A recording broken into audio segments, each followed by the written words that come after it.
Lah nak cara ulama-ulama tasawuf, nak kowe iktikaf kok golek ayam nggih dari bojo, mulai wae. Adepi bojo nyabari ku luwih dhuwur timbang ganjarane iktikaf.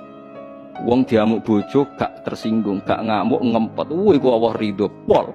Dianggap wong kondang. Dianggap wong kondang.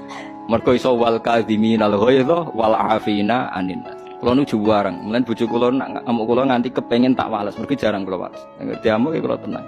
Sesuai nak pas sadar tang. Sirine apa Gus angger jenengan tak amuk ora tau bales. Ganjaran sedekah butuh kelangan duit, haji butuh kelangan duit, sabar ora butuh kelangan duit. Jadi tak anggap pangeran maringi ganjaran aku sing ora butuh modal, bagus lah. Jadi tak anggap itu bagus. Lah iya ganjaran sedekah kan butuh kowe kelangan duit. Ganjaran zakat butuh kelangan duit. Nak sabar kan gak butuh kelangan duit, mau ngempet tok untuk ganjaran. Jadi tak anggap ini bagus lah artinya. Mesti tanpa kelangan duit tapi untuk apa? Ganjaran.